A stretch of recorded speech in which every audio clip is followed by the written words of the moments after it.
नमस्कार। India at 9 में मैं कादम्बरी शर्मा हूँ आपके साथ। सबसे पहले अब बात कर रहे हैं हम प्याज की। टमाटर के बाद अब प्याज के दाम बढ़ने की आशंका के चलते केंद्र सरकार ने बड़ा फैसला लिया है। घरेलू बाजार में प्याज की उपलब्धता सुनिश्चित करने के लिए सरकार ने प्याज के निर्यात पर 40% शुल्क लगा दिया है। यानी प्याज को विदेश में बेचने पर विक्रेता को 40% शुल्क सरकार को देना होगा। सरकार का यह आदेश 31 दिसंबर तक प्रभावी रहेगा। पिछले कुछ हफ्तों में देश के कई शहरों में प्याज के दाम बढ़े हैं। कई शहरों से प्रति किलो के हिसाब से 10 से 15 रुपए प्रति किलो का उछाल आ चुका है। सीधा रुख करते हैं हमारे सहयोगी हिमांशु शेखर का। हिमांशु, पहले ही आशंका जताई जा रही थी कि प्याज के दाम बढ़ सकते हैं और कुछ जगहों पे थोड़ी बढ़त भी दिखी है, तो अब 40% जो शुल्क लगाया गया है उससे क्या इस पर कोई असर पड़ेगा? देखिए, निश्चित तौर पर, क्योंकि जब आप रिस्ट्रिक्ट करते हैं प्याज के निर्यात को, और क्योंकि अब किसी भी एक्सपोर्टर के लिए बहुत ज्यादा इंसेंटिव नहीं होगा, क्योंकि अब आपको 40% एक्सपोर्ट ड्यूटी देना होगा, तो इसके पीछे मंशा ये है कि जो भारत में अभी प्याज का स्टॉक है उसकी उपलब्धता और बढ़ाई जाए। क्योंकि जो एक्सपोर्टर अभी प्याज का एक्सपोर्ट करने की तैयारी कर रहे थे, सरकार की मंशा ये है कि वो एक्सपोर्ट ना करके भारत के बाजार में उनके पास जो स्टॉक है उसे रिलीज करें। और इससे अक्सर ऐसा होता है कि बाजार में जब किसी भी कमोडिटी की उपलब्धता बढ़ती है तो कीमतें नियंत्रित करना आसान होता है। और देखिए, इसके पीछे मंशा बहुत साफ है कादम्बरी, क्योंकि जुलाई महीने के जो खुदरा महंगाई के जो आंकड़े सामने आए थे उसमें ये साफ तौर पर दिखा कि महंगाई जो है बढ़कर एक बार फिर से 7.44% पहुंच चुकी है। त्योहारों का सीजन एक महीने बाद आने वाला है और आपको याद होगा कि इसके पहले सरकार ने गेहूं और चावल के निर्यात को भी रिस्ट्रिक्ट किया है, क्योंकि उसमें भी मंशा वही है कि भारतीय बाजार में जो फूड इन्फ्लेशन है उसको नियंत्रित करने के लिए चावल और गेहूं के पर्याप्त स्टॉक बाजार में मौजूद हो, जिससे कि महंगाई दर और ज्यादा ना बढ़े। और अब सरकार ने हालात को देखते हुए ये तय किया है कि वही सख्ती जो है वो प्याज के एक्सपोर्ट पर भी लगाना बहुत जरूरी हो गया था, और इसका नतीजा भी बहुत जल्दी बाजार में दिखेगा, ऐसा सरकार को उम्मीद है। और आपको याद होगा, इससे पहले एडिबल ऑयल्स के लिए के इंपोर्ट पर ड्यूटी को सरकार ने घटाया था, जिससे कि आयात करना आसान हो। तो इस तरह के ट्रेड रिलेटेड जो पहल हैं, जो पॉलिसी मेजर्स हैं, उसके पीछे मंशा यही है कि महंगाई को नियंत्रित किया जाए। त्योहारों का सीजन आने वाला है और उस दौरान महंगाई नियंत्रित रहे, इसीलिए सरकार ने इतना बड़ा कदम उठाया है। कादम्बरी, बहुत शुक्रिया आपका हिमांशु इस पूरी जानकारी के लिए, और उम्मीद करते हैं कि इससे प्याज की कीमतें जो हैं वो बढ़ेंगी नहीं और जो उपलब्धता है वो लगातार बनी रहेगी।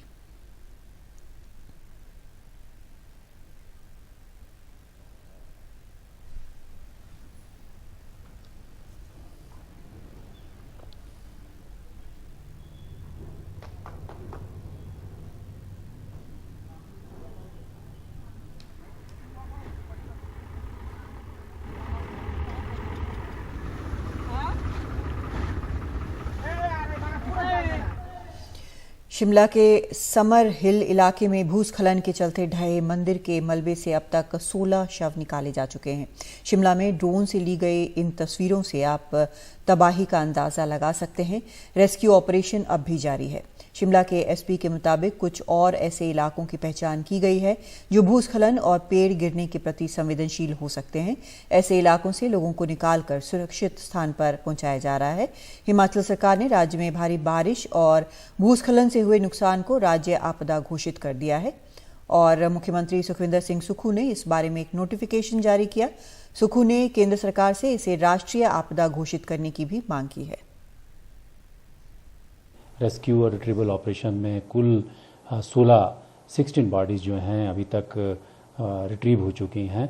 अभी तक जो मेरे पास है 50 से ज़्यादा जगहें ऐसी हैं जो मेन सर्कुलर रोड पे और जो हमारे लिंक रोड्स हैं, कनेक्टिंग रोड्स हैं, जो बिल्कुल डेंजरस कंडीशन में है। तो उन सभी चीज़ों को और उन बातों को सबको ध्यान में रखते हुए लाइफ एंड प्रॉपर्टी की जो सेफ्टी है उसको इंश्योर करने के लिए we are quite watchful and we are awakening people also, we are educating them. कितने लोगों को सेफ लोग?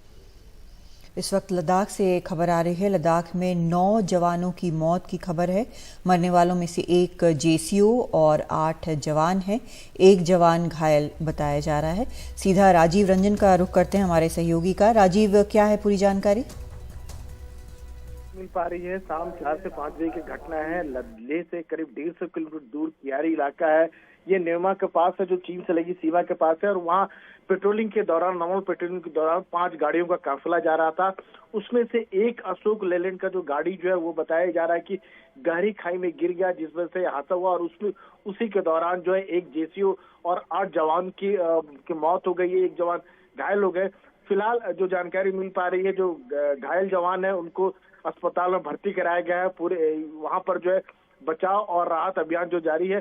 फिलहाल बस इतनी जानकारी मिल पा रही है, लेकिन सेना के लिए बहुत एक दुख भरा खबर है कि उसके 9 जवानों की मौत हो गई है अपनी ड्यूटी करते वक्त। जी, बहुत शुक्रिया आपका राजीव इस पूरी जानकारी के लिए। तो एक काफिला था, लेह से करीब 150 किलोमीटर दूर ये हादसा हुआ है और 5 गाड़ियों का काफिला था, जैसा राजीव भी बता रहे हैं। और इसमें से एक गाड़ी जो है वो दुर्घटनाग्रस्त हुई है। ये जगह न्योमा के पास है, जो चीन से लगी सीमा के करीब है। हादसा शाम 4 से 5 बजे के बीच हुआ है और इसमें एक जेसीओ सहित 9 सेना के जवान जो हैं वो मारे गए हैं। एक घायल बताया जा रहा है और अस्पताल में भर्ती है।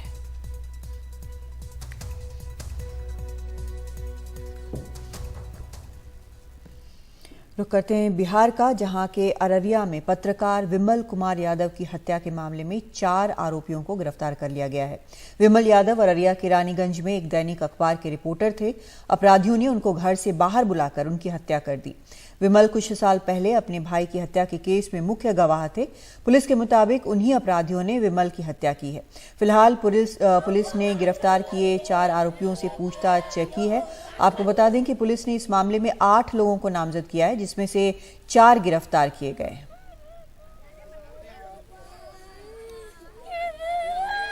अपराधी को सजा मिल जाता तो अभी तक ये घटना होता थोड़े।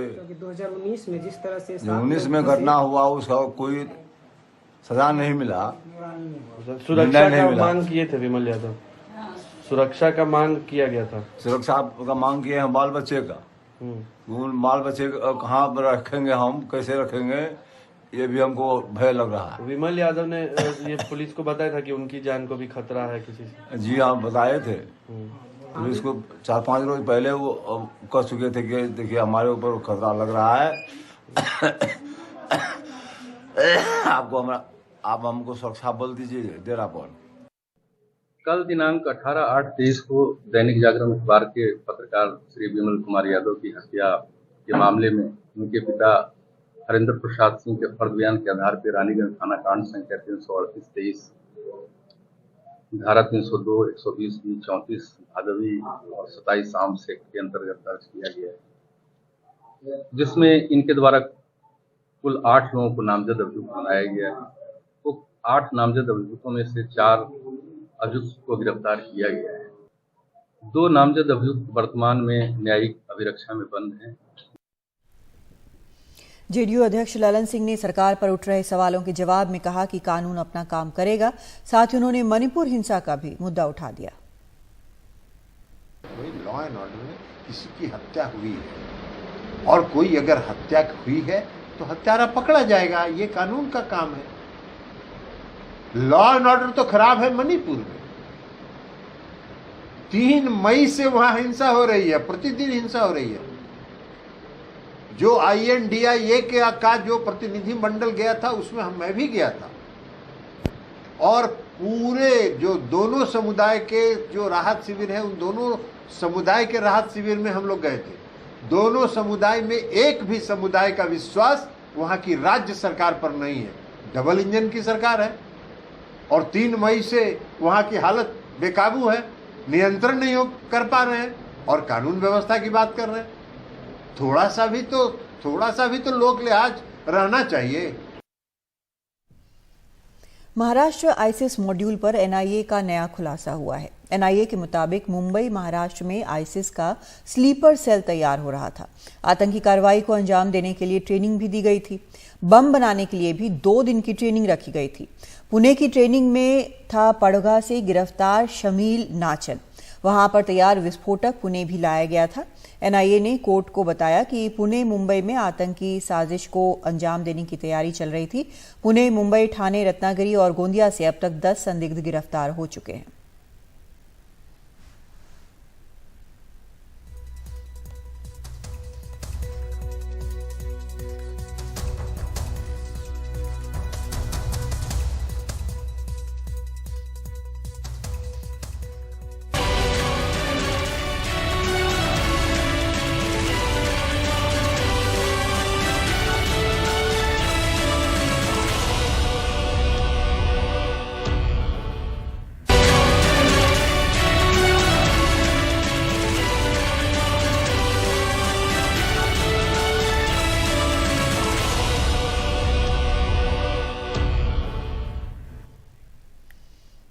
राजस्थान के कोटा में छात्रों की आत्महत्या का सिलसिला रुकने का नाम नहीं ले रहा। आज सीएम अशोक गहलोत ने इसे लेकर एक अहम बैठक की। इस दौरान एक कमेटी के गठन का ऐलान किया गया जो 15 दिन में रिपोर्ट सरकार को सौंपेगी। कोटा में छात्रों की आत्महत्या के सिलसिले ने सभी को झकझोर कर रख दिया है। इसे रोकने के लिए कोटा प्रशासन ने आदेश दिया है कि हॉस्टल और पेइंग गेस्ट की सुविधा देने वाले घरों में स्प्रिंग वाले पंखे लगाए जाएं। ये पंखे स्प्रिंग के जरिए फिट किए जाते हैं। इन पर वजन पड़ते ही ये नीचे आ जाते हैं। साथ ही अलार्म बज जाता है, जिससे छात्र की जान बच सकती है। साइकोलॉजिकल टेस्ट हम लोग कर रहे हैं। 15 दिन में एक बार प्रत्येक स्टूडेंट का हो, चाहे कोचिंग में हो, चाहे हॉस्टल में हो, चाहे पीजी में हो, और गूगल फॉर्म के माध्यम से कराएंगे। तो साइकोलॉजिकल टेस्ट का मतलब ये होगा कि बच्चे की कोई डाउटफुल मानसिक स्थिति पाई जाती है तो उससे मालूम पड़ जाएगा बच्चे का, और उस बच्चे को फोकस करेंगे तो उस बच्चे तक हमारे काउंसलर्स, हमारे साइकोलॉजी डॉक्टर्स और हमारी टीम पहुंच पाएगी। कोटा में छात्रों की आत्महत्या के मुद्दे पर मुख्यमंत्री अशोक गहलोत ने भी कोचिंग संस्थानों के संचालकों के साथ बैठक की। इस दौरान उन्होंने एक कमेटी बनाने का ऐलान किया जो 15 दिन में अपने सुझाव देगी। इसके आधार पर छात्रों की आत्महत्या के सिलसिले रोकने के लिए कदम उठाए जाएंगे। साथ ही अशोक गहलोत ने कहा कि मैं छात्रों को मरते हुए नहीं देख सकता। सिस्टम को सुधारने की जरूरत है। आपको मैं कहना चाहूँगा, आपकी अध्यक्षता के अंदर ही एक कमेटी बने, स्टेक होल्डर सब हो, पेरेंट्स भी हो और आपके ये संस्थाओं के जो प्रबंधक है, इनमें ले लीजिए आप जिनकी रुचि हो अच्छी सलाह देने की। और सब कमेटी में नहीं आए तो उनको कहते लिख के दे दीजिए आप लोग। तो सबको इन्वॉल्वमेंट आप करो, सब स्टेक होल्डर का। और अगले इसमें ज़्यादा लंबा समय नहीं, आपको 15 दिन में रिपोर्ट देनी है, 15 दिन के अंदर रिपोर्ट देनी है। कोटा में पिछले 8 महीने में 21 छात्र आत्महत्या कर चुके हैं। कभी सपनों का शहर कहा जाने वाला कोटा अब टूटे सपनों का शहर बनता दिख रहा है। जयपुर से बाल वीरेंद्र सिंह शेखावत की रिपोर्ट, एनडीटीवी इंडिया के लिए। एक तरफ सीमा हैदर पाकिस्तान से बिना किसी परेशानी अवैध तरीके से भारत पहुंच जाती है, लेकिन दूसरी तरफ 21 साल पहले एक एजेंट की गलती से पाकिस्तान पहुंची एक मां भारत आने को तरस गई है। मुंबई में उसका परिवार पुलिस से लेकर हर उस दरवाजे पर जाकर गुहार लगा चुका है जहां से उसकी आवाज भारत और पाकिस्तान की सरकारों तक पहुंच पाए, लेकिन अभी तक कोई सफलता नहीं मिल पाई है। हाँ, टेंशन मत लो, तुम अच्छे से आ जाओ, हम लोग इंतजार कर रहे तुम्हारा। वीडियो कॉल पर बात कर रही 71 साल की हमीदा पाकिस्तान में है, जबकि उनकी बेटी और बहन मुंबई के कुर्ला में। 21 साल पहले विदेशों में नौकरी दिलाने वाले एजेंट की गलती से पाकिस्तान गई हमीदा वहां फंस कर रह गई हैं। 1 साल तक हम लोग वो एजेंट के घर जाते थे कि मेरी अम्मी गई है, उसका कोई फ़ोन नहीं आ रहा, कुछ नहीं आ रहा, कैसी है। तो बोले नहीं वो ठीक है, अच्छी है। फिर हम लोग घड़ी घड़ी जाते थे। फिर वो एजेंट घर छोड़ के वहाँ से चली गई।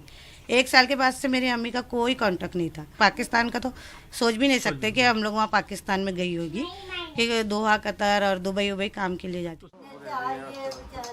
साल भर की कोशिशों के बाद परिवार ने उम्मीद छोड़ दी और सब भूल गए, लेकिन हमीदा वहाँ हर समय अपने बच्चों से मिलने के लिए तड़पती रहीं।